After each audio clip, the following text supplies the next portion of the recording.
मी गाडी काढली आणि पोरांचा मला फोन आला, की वॉचमन गेटमधून आतमध्ये सोडत नाही. नमस्कार मित्रांनो, माझं नाव आकाश आणि आजच्या ब्लॉगमध्ये तुमचं स्वागत आहे. तर विषय असा आहे, की आजचं जे काम होतं ते आपलं स्कूलच्या इव्हेंटचं होतं, फेअरवेल पार्टीचं होतं.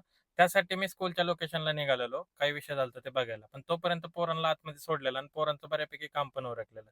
मी जाईपर्यंत पोरांनी सगळ्या गोष्टी व्यवस्थित लावून घेतलेल्या. टेबल, खुर्च्या, टेबलचे कव्हर आणि मी गेलो तेव्हा स्टेजचं काम चालू होतं. मी बघितलं पोरांना 2 गोष्टी ज्ञानाच्या सांगितल्या, की काम का परफेक्ट करायचं आणि काम परफेक्ट कसं झालं पाहिजे. ह्या सगळ्या गोष्टी सांगितल्यानंतर तुम्ही पण आपल्या इव्हेंटमध्ये प्रत्येक गोष्टी परफेक्टपणे केली पाहिजे आणि प्रत्येक गोष्टीचं लक्ष ठेवून केलं पाहिजे. त्यानंतर पोरांचं काम झाल्यानंतर मी तिथून निघालो.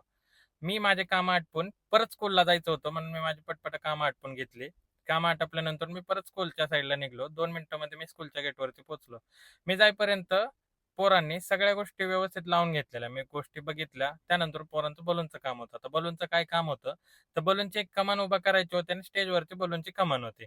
पण मी बघितलं, की फुगे थोडेफार फुटलेले. तर पोरांना त्या फुग्यांचा परत टचअप करून घ्यायला लावला आणि ती कमान नेऊन मेन गेटला लावायला लावली. मेन गेटला कमान बांधल्यानंतर सर म्हणले, की आजूबाजूला थोडे फुगे लावायला लाव.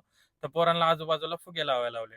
स्टेजचं पण डेकोरेशन झालं पण मी बघितलं, की प्रोग्राम अजून चालू नाही झालेला, पण पोरं काय, कशी काय आली? तर ही स्कूलची छोटी पोरं होती 9वी ज्यांनी 10वीच्या पोरांसाठी फेअरवेल पार्टी केलती. तर त्यामध्ये शिक्षकांनी त्यांना अजून फुगे लावायला लावलेले, आम्ही लावलेले असताना. त्यानंतर मी बघितलं, की रॅम्प वॉकवरती म्हणजे स्टेजवरती सगळ्या गोष्टी व्यवस्थित आहे का? स्टेजवरती चालून बघितलं. हळू त्यांची स्कूलची पोरं यायला चालू झालं इव्हेंट बऱ्यापैकी चालू झाला मग मी तिथून निघालो. मी निघाल्यानंतर पोरं पण तिथं थांबलेली होती. पोरांनी सगळ्या गोष्टी तिथं मॅनेज करून घेतल्या. आता प्रत्येक इव्हेंटचं मॅनेजमेंट आणि प्रत्येक इव्हेंटचं परफेक्शन जमलं पाहिजे. मी जाईपर्यंत इव्हेंट बऱ्यापैकी उरकलेला आणि पोरांनी पॅकअपचं काम चालू केलं. मी गेल्यानंतर बघितलं, की पोरांनी जे आहे ती गाडी खेळण्यासाठी मटेरियल रिटर्न नेण्यासाठी गाडी तिथली स्कूलची एक उचललेली. तुम्ही पण एक गोष्ट लक्षात ठेवा, की तुमच्या इव्हेंटमध्ये परफेक्टपणा असला पाहिजे आणि तिथं सगळ्या गोष्टी व्यवस्थित झाल्या पाहिजे. धन्यवाद मित्रांनो. जर तुम्हाला ब्लॉग आवडला असेल तर आपल्या पेजला फॉलो करा आणि अशाच नवीन गोष्टी शिकायच्या असतील, नवीन गोष्टी माहीत पडायच्या असतील,